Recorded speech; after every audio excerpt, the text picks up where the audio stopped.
community and beyond, and someone with a keen understanding of his constituents, so a very capable leader, able to navigate complicated legislature and policies. I stand here tonight not as someone who knows Adriano personally, also on behalf of our community, on behalf of all the Jewish community of Washington Heights, and on behalf of Yeshiva University and our close relationship with the Congressman. In 2017, Congressman Adriano celebrated his election, his inaugural swearing-in ceremony in our very own Lamport Auditorium. The Congressman is a friend of our community, diverse and a staunch supporter of Israel, as we just heard. He's someone with a backbone and with a moral compass. On October 11th, he shared the following statement, if you haven't seen it, along with other members of the Latino Jewish Congressional Caucus, and I quote, "As co-chairs of the Congregational Latino Jewish Caucus, we stand with our friend and ally, Israel, against Hamas's premeditated and heinous terrorist attacks. The United States and Israel share the same values and principles, including respect for human rights, rule of law, and human life. The state of Israel has every right to defend itself and to protect its people. We send our condolences to the families of those who perished and send our prayers for the wounded and for the safe return of the hostages." Please join me very warmly in welcoming our representative, Adriano Espaillat.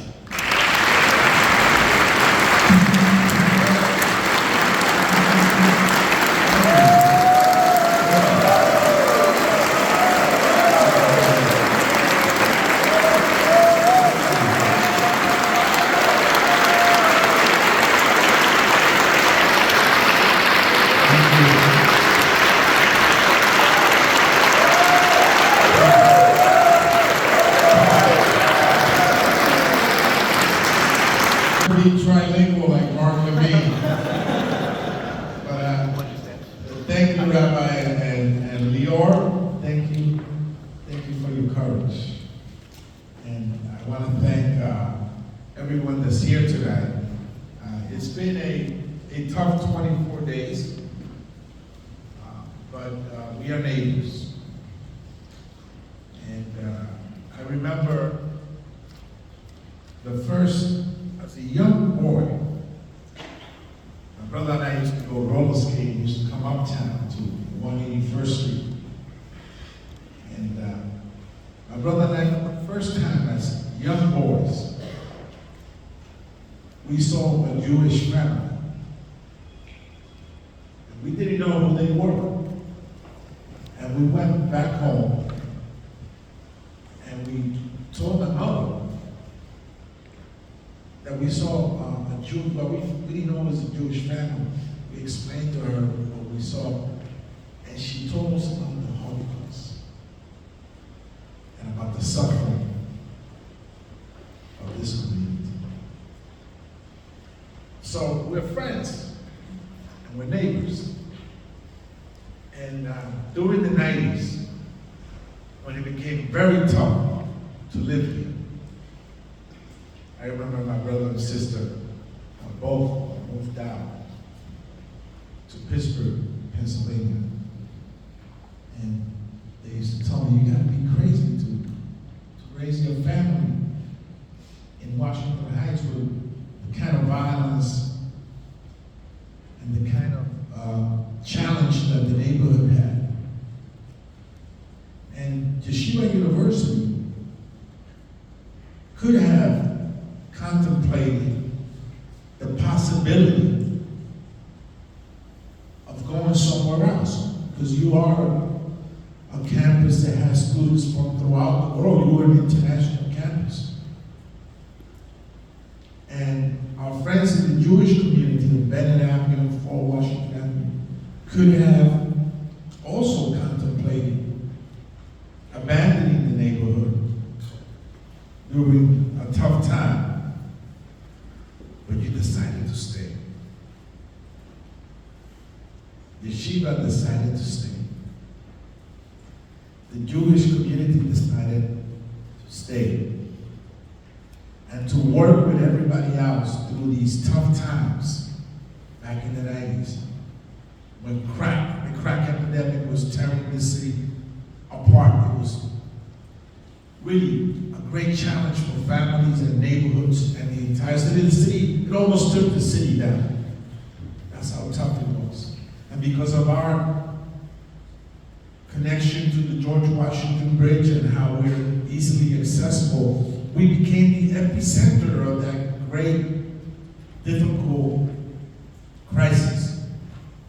But the Jewish community stayed and fought with everybody else to slowly but surely bring the neighborhood back. So this is important because that's how you build friendship, working together. That's how you build trust. That's how you defeat fear. And since October the 7th, I've got many calls from some of my friends, and I've sensed the fear that they feel. And we must defeat fear. And we do that by coming together and by making sure that we protect each other. So I know that these are difficult times, and I felt compelled to be here tonight.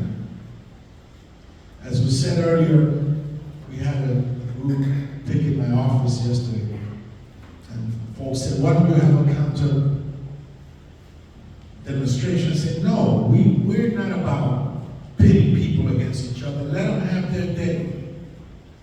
We will have ours. And ours will be filled with friendship and love."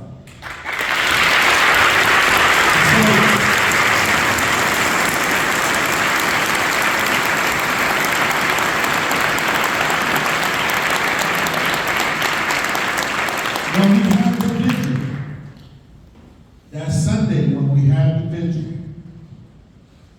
it was relatively a short period of time before the horrendous attack, an unprovoked attack on Israel by a terrorist group.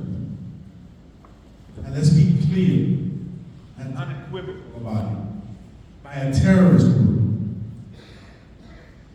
And so there was a lot of sentiment, pro-Israel sentiment, I believe, in the vigil. But I said to some of my friends, there are difficult days ahead, and the friendship will be tested in many different ways.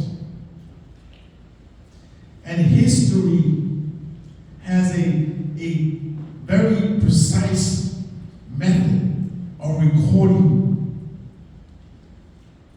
who was there next to you during the difficult times.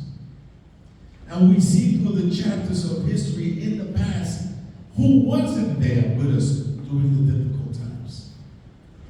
I'm here tonight to tell you that I am with Yeshiva University. I am with the Jewish community of my district, and I am for the state of Israel.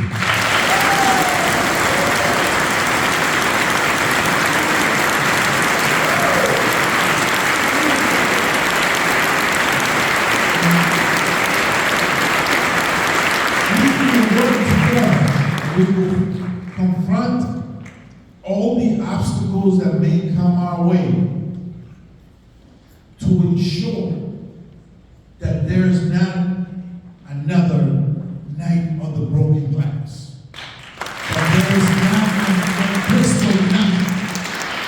We will work together to make sure and ensure that the students in university across this city and the country are safe. We will work together and ensure that the latest wave of anti-Semitism, as was reported today by the head of the FBI, is pushed back and buried under somewhere forever.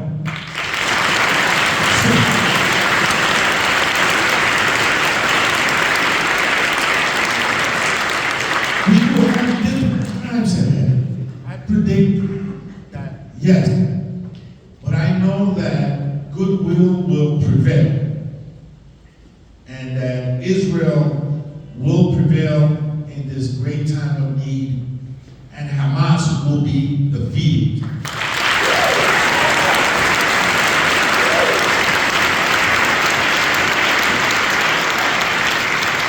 We will continue to support Israel financially. I think everyone can attest to the fact that the Iron Dome saved thousands upon thousands of lives. And perhaps Israel itself, with the number of rockets that have been intercepted on a daily basis, with my team and I want to recognize Laurie Tobias Cohen, and my chief of staff, and Lady Bautista, and other we worked together very hard for an entire week. Many of you may not know this, to bring back 17 constituents from northern Manhattan who were stuck in Israel during the first week of the war. They got there on that Saturday, and we were able eventually to get them all out. And we spoke to them, and we heard while we were on the phone, and they were running to the bunkers, the bomb shelters. We heard the sounds of the bombs as they were in the airport, getting ready to come back to the United States. They had to run to the bomb shelters because the perimeter of the airport was being bombarded, and if it was not for the Iron Dome, they would have hit the airport, perhaps disabilitated the airport, and prevented them to leave and get here safely to New York City.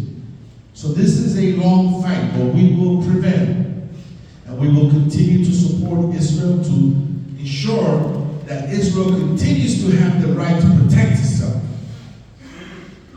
And Israel did not invite this attack. Israel did not incite this attack. This was an unprovoked attack on innocent civilians in the early morning of an Israeli day. And we should push back against that and never forget how it started.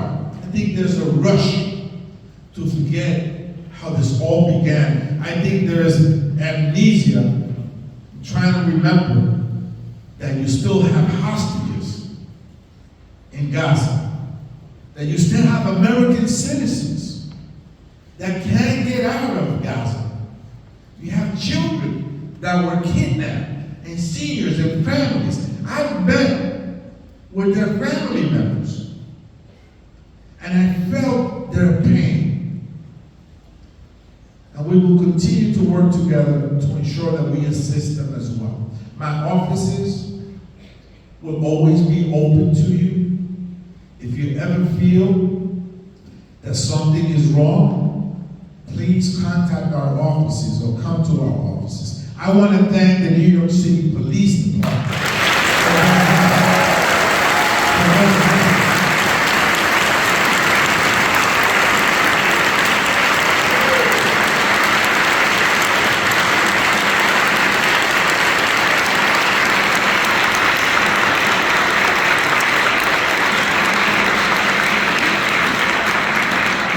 Goodness would always prevail.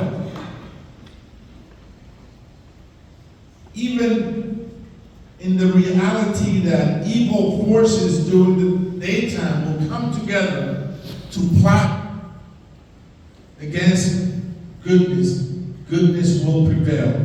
We will work through the night together to push back against evil, to push back against those that are anti-Semitic, to push back against the violence and the negative rhetoric on Israel, and we will prevail.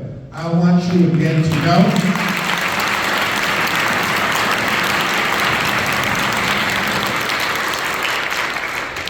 that we will never forget the important role that the Jewish community and the historic role that the Jewish community has played in Washington Heights, and that we will continue to work together so that we can prevail during this difficult time, and so that it never, never happens again. Thank you so much.